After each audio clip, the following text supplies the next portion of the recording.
여러분 믿음이 중요한가요? 행위가 중요한가요? 실천. 실천. 여기 실천신대 출신 두 분이 계셔갖고 실천이 중요해요? 그럼 믿음은 의미가 없나요?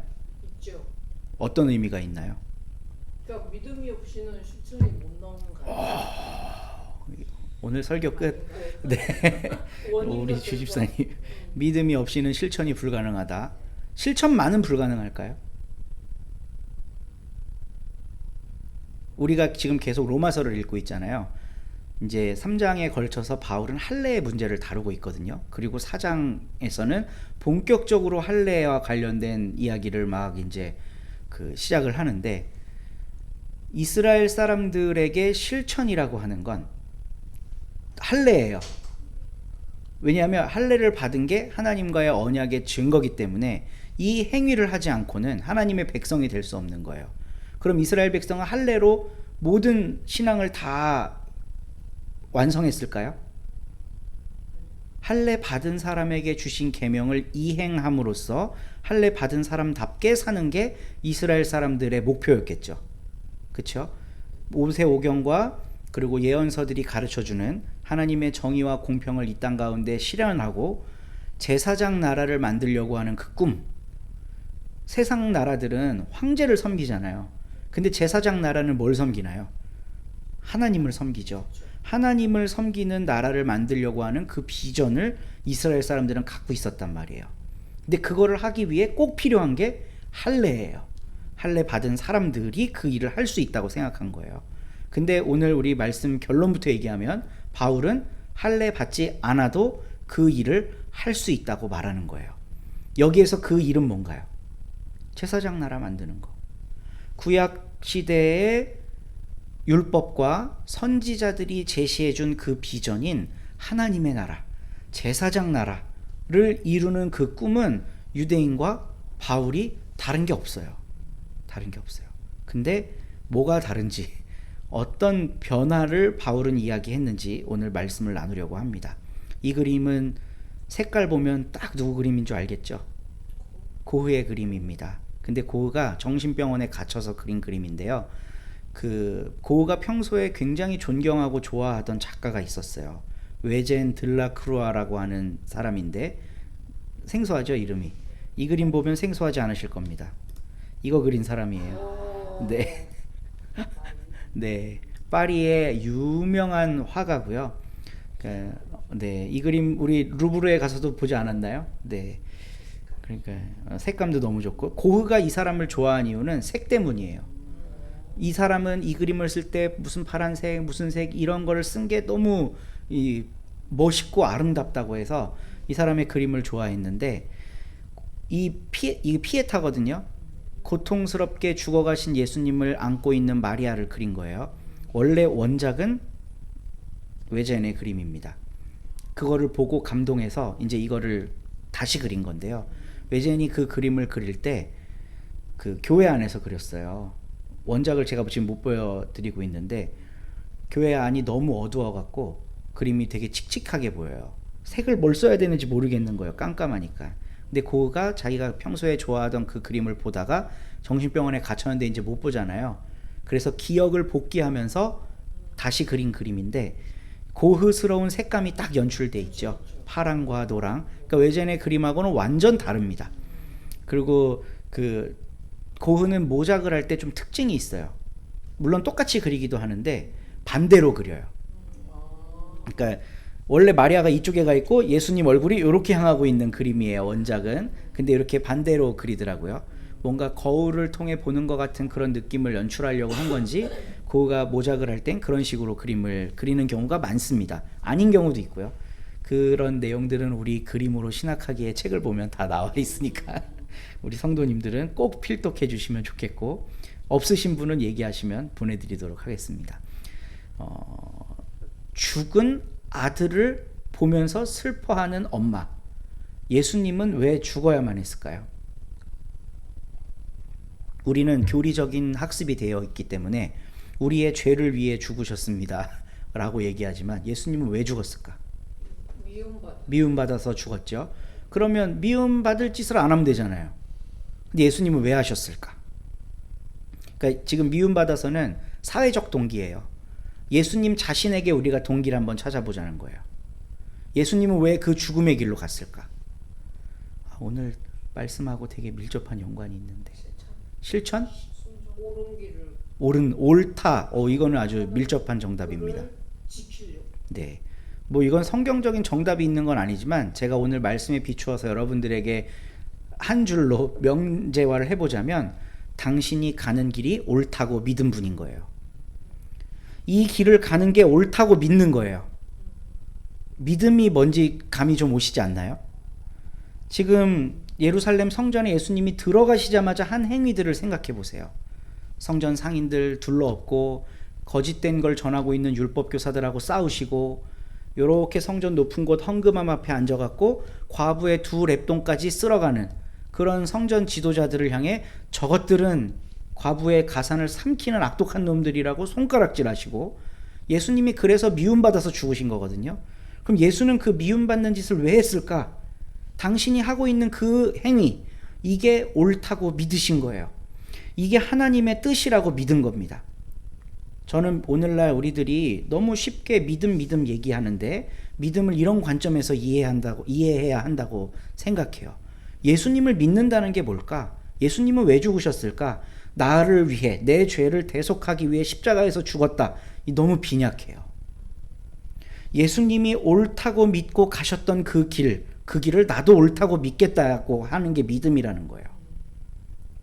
그거를 싹 빼버리고 우리는 모든 믿음을 대속으로 치환해버렸어요. 그러니까 우리는 나 때문에 죽으신 예수님 덕분에 천국 가니까 우리는 편안하게 영화관처럼 앉아갖고 이제 구경만 하면 돼, 예수님이 하실 일을. 그게 우리들이 어릴 때부터 배워온 신앙이에요. 나는 구원열차 올라만 타면 돼. 차장 대신 예수님이 알아서 할 테니까 내가 해야 하는 유일한 행위는 올라타는 거예요. 근데 그런 류의 신앙이 오늘날 한국 교회를 굉장히 많이 병들게 했습니다. 우리는 이 피에타를 보면서요, 예수님의 고난과 죽음을 이분이 왜 그러셨을까에 좀 집중해 봤으면 좋겠다는 겁니다. 예수님이 옳다고 믿으셨던 그 길을 우리도 함께 걷게 되기를 간절히 바라봅니다. 오늘 우리가 함께 읽은 말씀은 바울이 아브라함 이야기를 꺼내면서 할례와 믿음에 대한 설명을 하고 있는 대목이에요. 이 말씀의 배경이 되는 것은 창세기 14장과 15장입니다. 아브라함이 역사의 전면에 등장한 지 얼마 안 됐을 때 이야기예요. 창세기 11장에 보면 바벨탑이 무너지는 내용이 나와요.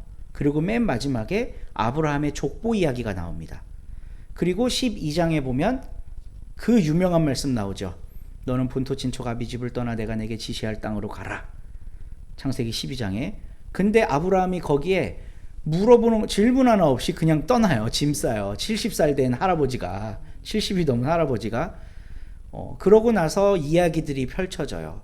가나안까지 갔는데 거기서 기근이 나서 이집트도 갔다 오고, 이런 뭐라 그럴까, 하나님에 대해 불성실한 모습을 보여주지만 그럼에도 불구하고 다시 하나님께로 돌아온 아브라함이 지금 위대한 일을 하나 해냅니다. 창세기 14장에는요 어떤 이야기가 나오냐면, 아브라함이 아직 아브라함 아니에요. 아브라함이 롯을 구한 이야기가 나옵니다. 소돔과 고모라의 쪽에 살던 롯이 이제 적들의 침략을 당해 있는 건데, 아브라함이 군대를 이끌고 가갖고 그것들을 싹 다 물리치고, 그 다음에 무슨 내용이 나오냐면 멜기세덱이 나와서 아브라함을 축복해요. 이것도 큰교회 목사님들이 아주 좋아하는 구절입니다. 10의 1조를 또 바치니까. 근데 그러고 나서 아브라함이 정기적으로 예배 때마다 11조를 바쳤더라라는 얘기는 성경에 없어요. 네. 그러니까 11조가 정기적으로 예배 때 강조된 거는 재건기, 그러니까 포로기 이후의 재건기입니다. 그 내용 좀 읽어볼까요? 우리 읽어주실 분 계시면. 네.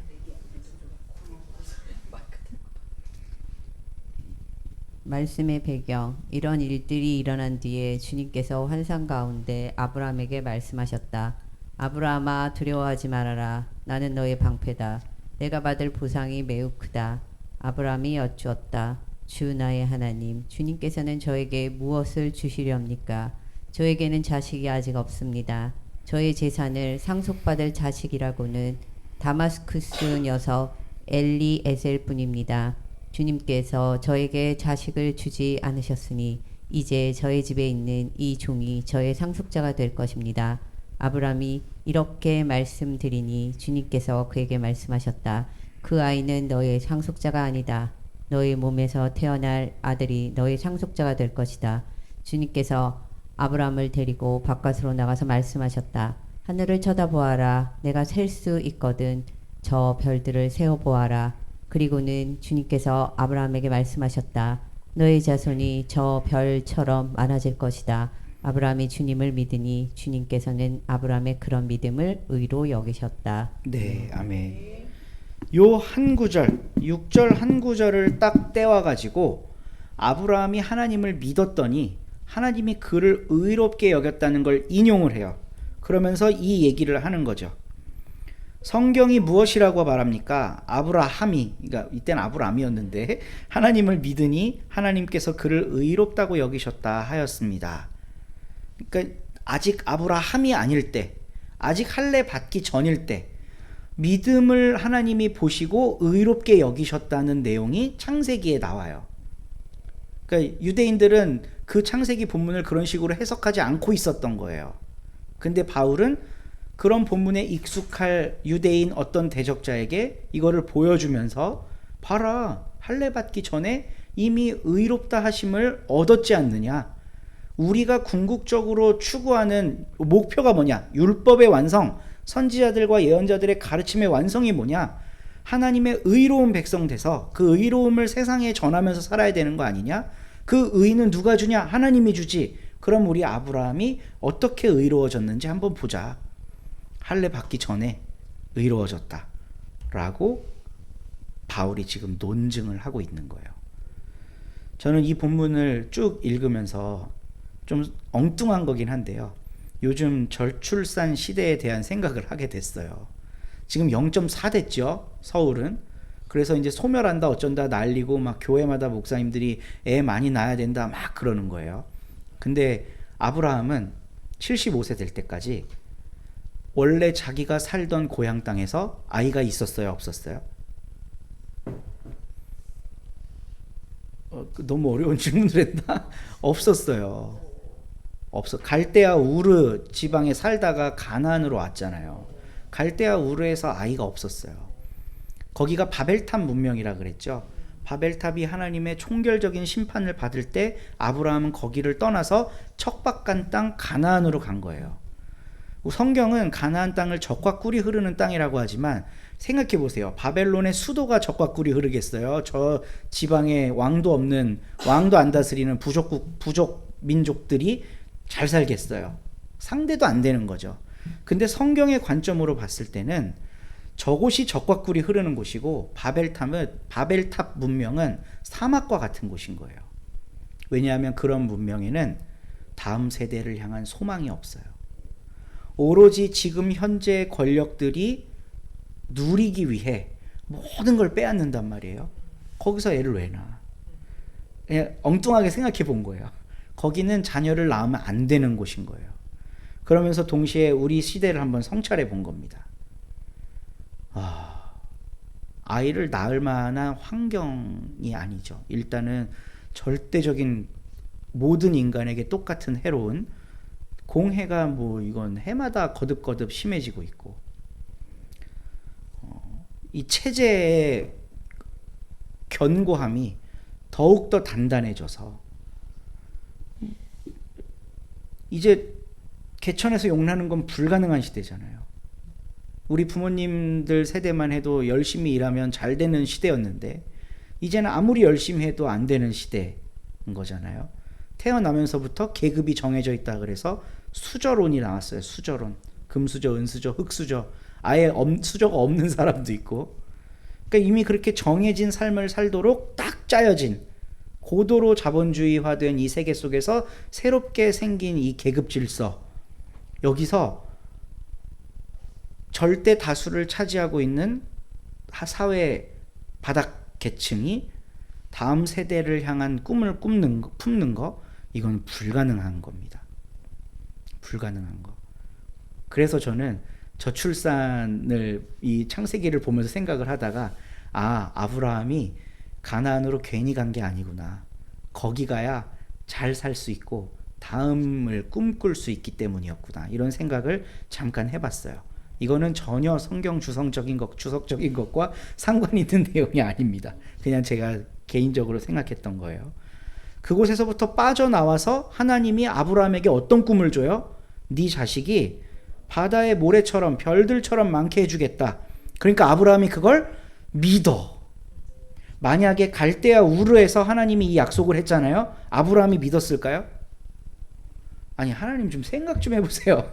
이딴 판에, 이런 정치판, 이런 경제판에 미래도 없고 저 높이 솟은 바벨탑은 언제 무너질지 모르고 지금 우리 문명을 떠받들고 있는 절대 다수의 사람들이 고통하고 신음하고 소수가 저렇게 누리고 사는데 제가 여기서 바다의 모래처럼 애를 많이 낳은들 그게 무슨 축복이겠습니까? 라고 하지 않았겠어요? 근데 새로운 땅 이곳에서 하나님이 80이 넘은 아브라함에게 약속을 하고 있으니 아브라함이 그걸 받아들이는 거예요. 여기서는 되겠습니다. 꿈꿀 수 있겠습니다. 이 땅에서는. 그렇게 믿으니 하나님은 아브라함을 의로운 사람이라고 인정해 줬습니다. 그래서 훗날 하나님이 아브라함한테 이름을 바꿔주죠. 아브라함은 큰아버지란 뜻이래요. 아브라함은 많은 이들의 아버지라는 뜻이랍니다. 아브라함이 많은 이들의 아버지가 될 수 있었던 건 믿음으로 이주한 것과 밀접한 연관이 있죠. 새로운 땅에서 새로운 꿈을 하나님과 더불어 꾸기 시작한 그때로부터 많은 이들의 아버지가 될 수 있었다는 거예요. 옛 체제, 고도로 발달한 문명 체제 속에서 아브라함이 혹시 열심히 해갖고 높은 곳에 오를 수 있어요. 지배층이 될 수도 있었겠죠. 그러면 따꺼만 되는 거예요. 따꺼. 큰형님만. 인정받고 존경받는 큰형님이 될 수는 있을지 몰라도 많은 이들의 아버지는 될 수 없었을 겁니다. 그러니까 아브라함이 하나님을 믿었다는 거는 저는 이런 맥락 속에서 좀 이해할 필요가 있다고 생각해요. 이 믿음은 형이상학적인 게 아닙니다. 내가 진짜로 믿어요. 자기 확신을 막 하는 게 아닌 거예요. 내 현실 속에서 하나님이 나에게 주신 명령을 어떤 방식으로 수행하느냐와 밀접한 관련이 있는 겁니다. 바벨탑 문화 속에 나는 못 살겠어. 하나님이 가래. 좋아요. 나 당신 믿고 이제 따라갑니다. 하고 새로운 땅으로 가요. 바벨탑 문명 속에서는 자식 없이 그냥 이대에서 끝내자. 소망도 없다라고 생각하고 있었는데 이 새로운 땅에서는 내가 너에게 많은 자식을 줄게. 하니까 믿을 수 있는 거예요. 소망을 품는 거죠.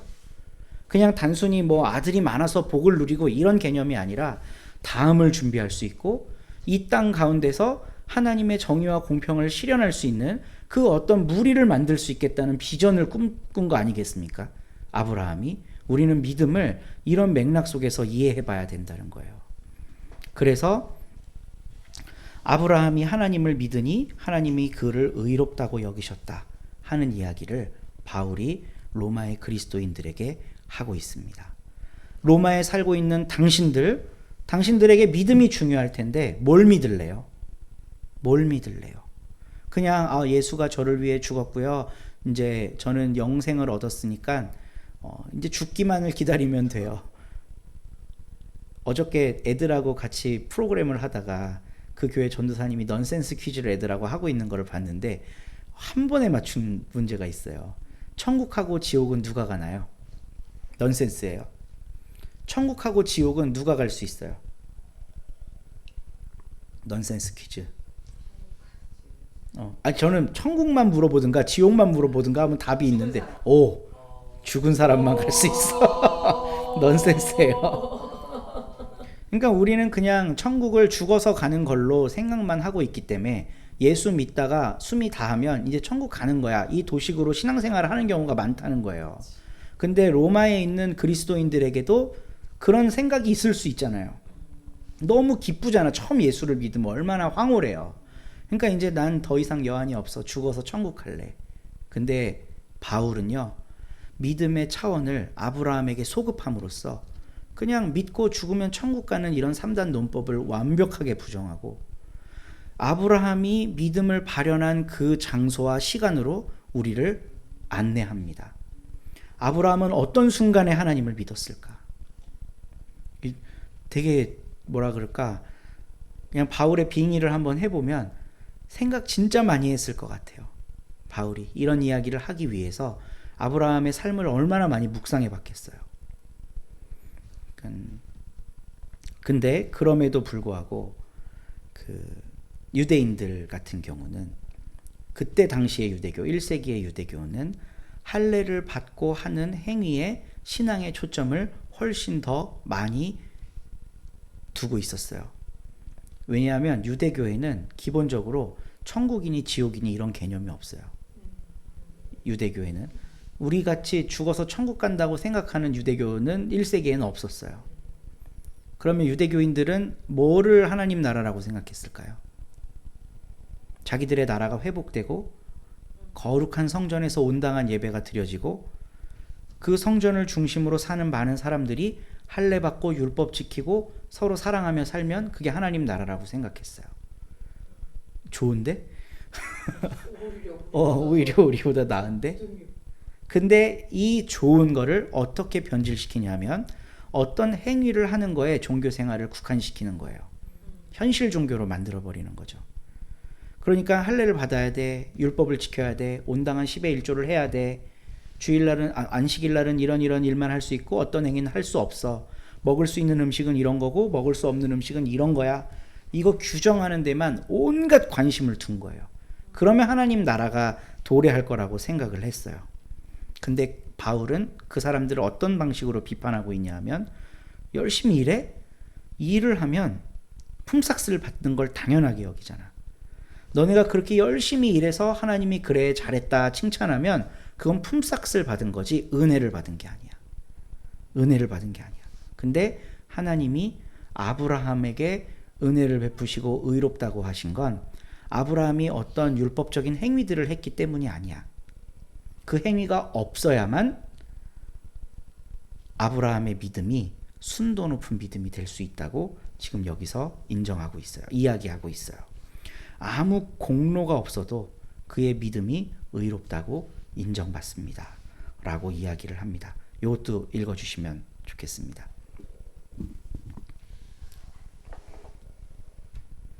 6절부터 네. 그래서 행한 것이 없어도 하나님께서 의롭다고 여겨 주시는 사람이 받을 복을 다윗도 다음과 같이 말하였습니다. 하나님께서 잘못을 용서해 주시고 죄를 덮어 주신 사람은 복이 있다. 주님께서 죄 없다고 인정해 주실 사람은 복이 있다. 그러면 이러한 복은 할례를 받은 사람에게만 내리는 것입니까? 그렇지 않으면 할례를 받지 않은 사람에게도 내리는 것입니까? 우리는 앞에서 말하기를 하나님께서 아브라함의 믿음을 의로 여기셨다 하였습니다. 그러면 어떻게 아브라함이 그러한 인정을 받았습니까? 그가 할례를 받은 후에 그렇게 되었습니까? 그렇지 않으면 할례를 받기 전에 그렇게 되었습니까? 그것은 할례를 받은 후에 된 일이 아니라 할례를 받기 전에 된 일입니다. 아멘. 네. 다윗도 인용하고 다시 아브라함을 인용하면서 할례와 믿음의 관계를 잘 설명하고 있어요. 하나님이 의롭다고 하시는 건 어떤 행위를 통해서가 아니라 하나님만 따르겠다고 하나님이 주신 그 말씀을 받아들이겠다고 한 그 믿음을 하나님이 의롭다고 여기셨다는 거예요. 근데 이 믿음이라는 게 아까 제가 서두에 설명한 것처럼 그렇게 단순한 거는 아닙니다. 아브라함이 어떤 삶의 자리에서 하나님을 믿었는지 우리는 잘 생각해 봐야 돼요. 젖과 꿀이 흐르는 바벨론 문화에서 척박한 가나안 땅으로 이주했어요. 이 이주는 보통 결단으로 할 수 있는 게 아닙니다. 일단은 있던 모든 재산 다 두고 나와야 되잖아요. 인척관계 다 두고 나와야 되잖아요. 그러니까 그런 거를 두고 나올 수 있는 그 마음, 그 기저에 믿음이 있다는 거죠. 그리고 척박한 땅 가나안으로 왔어요. 거기에서 하나님이 인도해 주셨던 삶들을 경험했습니다. 근데 자식을 주시겠다네, 많은 무리를 허락하시겠다네. 아브라함은 이제 꿈을 꿀 수 있고 믿을 수 있게 된 거예요. 여기면 되겠구나. 여기선 할 수 있겠구나. 이런 방식으로 우리가 믿음을 이해해야 된다는 겁니다. 근데 이런 믿음은 할례라는 종교적인 행위 없이 가능하다는 거예요. 할례라고 하는 체제의 종교가 규정해 놓은 것들 없이 할 수 있다는 거예요. 이것도 읽어주시면 좋겠습니다. 할례는 믿음의 표. 아브라함이 할례라는 표를 받았는데 그것은 그가 할례를 받지 않은 상태에서 이미 얻은 믿음의 의를 확증하는 것이었습니다. 그래서 그는 할례를 받지 않고도 믿는 모든 사람의 조상이 되었으니 이것은 할례를 받지 않은 사람들도 의롭다는 인정을 받게 하려는 것이었습니다. 또 그는 할례를 받은 사람의 조상이 되기도 하였습니다. 다시 말하면 할례만을 받는 것이 아니라 또한 우리 조상 아브라함이 할례를 받지 않은 상태에서 걸어간 믿음의 발자취를 따라가는 사람들의 조상이 되었습니다. 아멘. 바울은 지금 할례라고 하는 것 그 자체를 부정하고 있진 않아요.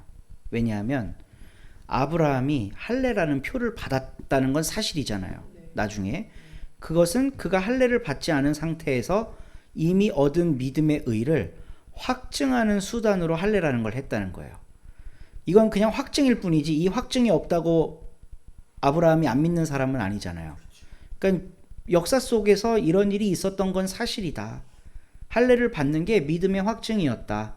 근데 할례를 받지 않고도 하나님은 아브라함을 믿음이 있다고 인정해 주셨다는 거, 여기에 더 큰 초점을 맞추고 있는 거죠.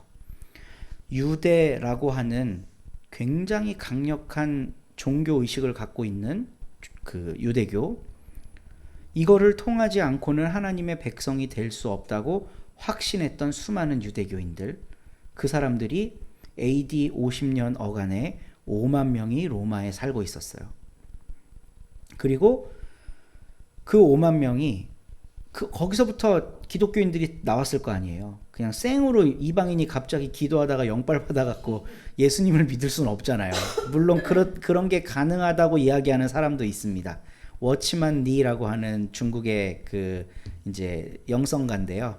누가 전한 것도 없는데 감옥에서 기도하다가 하나님을 만나고 혼자 이제 신앙인이 됐다는 그런 그 간증으로 유명한 사람도 있어요. 그냥 그런 게 우리를 헷갈리게 하긴 하지만 아주 국소적인 거죠. 그런 거는 대체로는 누가 전해야 이걸 받아들일 수 있을 거 아니에요.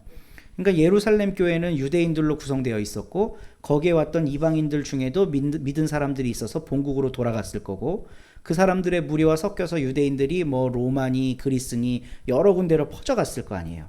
그러니까 로마 사람들도 예수를 알죠. 그러니까 처음 그리스도 교회에서 굉장히 종교적인 지위를, 그러니까 높은 그런 영적인 존재라고 여겨지던 그룹은 유대인들이었어요. 다 대체로 유대인들을 통해 이게 전해졌으니까. 그러니까 로마에 섞여 살던 5만 명의 유대인들은 처음 믿은 이방인 로마인 그리스도 교인들에게는 뭔가 선망의 대상 같은 존재였을 거예요. 신앙을 더 배우고 싶어서 그들한테 뭔가를 듣고 싶은 거죠. 근데 이들은 그러려면 할례부터 받아, 율법부터 지켜, 하나님 나라 백성 돼, 그리고 예수 믿어. 근데 바울은 그게 아니라는 거예요.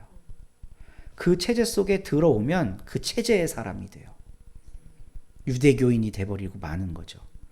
예수의 정신이니 부활의 신비니 이런 것과 상관없이 그걸로 충분하다고 생각해요. 할례 받고 11조 되고 성수 안식일 하고 이렇게 살면 된다고 생각하는 거예요. 오늘날 우리들의 신앙을 1세기 로마에 살았던 유대인과 또 섞여 살았던 이방인 그리스도인들, 이분들과 비교하면서 한번 생각해 봤으면 좋겠어요. 우리들은 오랫동안 교회 안에서 신앙생활을 하면서 체제의 종교인이 된 건 아니었을까? 그냥 교회 열심히 다니고 신앙 고백하고 예배 드리고 삶의 11조, 내 재정의 11조 드리고 교회에서 할 수 있는 여러 이런저런 봉사에 참여하고 있으면 난 신앙생활 하고 있는 거 아닌가? 라고 제 생각에는 90% 이상이 생각하면서 살 것 같아요. 그게 내 신앙의 확증이에요. 출석하고 헌금하고 봉사하는 거. 제가 어저께 저희 사촌 형하고 1시간 가까이 통화를 하면서 너무 쇼킹한 그 이야기를 하나 들었는데, 담임 목사님이 예배위원회들 한 20명을 모아놓고 이런저런 이야기를 하다가 우리는 130년 기독교 역사 동안 단 한 번도 한국 교회는 제대로 예배 드려본 적이 없다고 얘기를 했다는 거예요. 그러면서 어떤 지적을 했냐면 성가대가 없어져야 된다고 주장을 했어요. 성가대는 우리 개신교적이지가 않다는 거예요. 장신대에 예배음악과가 있는데 근데 그러면서 한 이야기가 성가대에 1부, 2부, 3부에 20명, 30명씩 있는데 합치면 100명이다. 지금 교회에서 해야 할 봉사가 얼마나 많은데 교사도 해야 되고 이것도 해야 되고 저것도 해야 되고 하는데 이 젊고 제일 일 많이 할 인력들이 그냥 여기에 다 묶여 있으니까 토요일도 와서 연습하고 연습만 하잖아요. 성가대는 주일날 5분 찬양을 위해 계속 연습만 하잖아요. 이게 이제 소모적이라고 봉사해야 된다는 거예요. 그래서 너무 쇼킹했던 거죠. 신앙생활이라는 걸 뭐라고 생각하는 걸까? 이 목사님이 신앙생활이라는 걸. 그러니까 교회 안에서 여러 형태의 봉사활동들을 잘 하는 게 믿음의 증거라고 생각하는 거예요. 근데 오늘 우리가 읽은 말씀을 비추어서 생각해 보면요, 바울은 그 소리 듣고 가만히 있지 않았을 것 같아요. 가만히 있지 않았을 것 같아요. 믿음의 표라고 너희들이 교회 생활하는 게 그건 할례랑 똑같은 거야. 할례랑 똑같은 거야. 너의 본질은 뭐니? 네 믿음의 본질은 뭐니? 라고 물어봤을 거예요. 네가 살고 있는 삶의 터가 온당한지 온당하지 않은지 둘러볼 수 있는 눈, 그걸 믿음으로부터 얻어야 된다는 거고, 하나님이 거기서부터 나와서 여기서 새 삶을 출발해라 할 때 네, 그렇게 해보겠습니다 할 수 있는 게 믿음인 거죠. 찬란해 보이지만 새 생명이 싹틀 수 없는 그 땅이 하나님이 복주고 있는 땅이 아니라는 걸 바라볼 수 있는 시각, 이걸 믿음으로부터 얻는다는 거예요. 세상의 관점으로 봤을 때는 이 황량하기 짝이 없지만 여기에서 많은 자식 준다니까 아멘 하고 받아들인 걸 하나님은 믿음으로 인정해 줬다는 거예요. 오늘날 우리들의 삶 속에도 이게 재현될 필요가 있습니다. 하나님은 우리를 어디서부터 나오기를 원하시는지, 우리가 어디로 가기를 원하시는지 그거를 바라보고 하나님의 마음에 공감한 후에 네, 하나님 저도 그렇게 해볼게요. 이게 믿음이라는 겁니다. 믿음. 그러니까 그렇게 믿었던 아브라함은 할례 없이 믿음의 조상이 되었습니다. 그런 신앙생활을 하는 가나안 영성을 지향하면서 구도자로 살아가려고 하는 사람의 그 믿음이 다음 세대의 신앙의 전수를 가져다 줄 수 있다고 저는 거의 확신해요. 체제의 종교, 이 체제 속에서 길러진 믿음, 이거는 또 전해지면 그냥 무한 굴레의 반복이에요. 햄스터들이 쳇바퀴를 계속 굴리듯이 계속 우리는 쳇바퀴만 굴리면서 살아야 되는 거예요. 신앙의 쳇바퀴. 교회라고 하는 그 곳에서 요구하는 일련의 봉사들을 수행하면서. 그런 교회들 한번 나중에 잘 살펴보세요. 재정의 몇 프로가 세상을 따뜻하게 하는데 지불되는지. 90%를 교회를 위해 쓸 겁니다. 90%를. 그런 것들을 저는 바울이 할례라고 하는 종교적인 언어로 설명해 뒀다고 생각해요. 종교라고 하는 체제가 주는 신앙의 안락함 속에서 네 믿음을 확인하려고 하지 말아라. 아브라함이 믿음을 확인한 건 하나님과의 관계성 속이었다. 바벨탑 문화에서 탈출하면서 척박한 땅 가나안에서 삶을 일구어가면서 하나님을 따라 사는 삶, 하나님을 바라보고 그분을 믿으며 사는 삶이 무엇인지 그 믿음의 조상 아브라함 할아버지는 우리들에게 다 보여줬다. 아브라함도 흔들리며 살았다. 어떨 땐 마누라도 팔아먹었고 어떤 땐 하나님 안 믿는 사람처럼 행동할 때도 있었다. 그러나 그의 방향성만큼은 확실한 믿음이었다. 이 믿음 안에서 우리의 실천을 쌓아 나아가는 서로님들 되기를 간절히 바라봅니다. 예수님이 왜 죽으셨을지, 그분은 당신이 하시는 일이 하나님 입장에서 옳다고 믿으셨습니다. 이 옳다고 믿었던 믿음이 오늘 우리들에게도 공유되기를 간절히 소망합니다.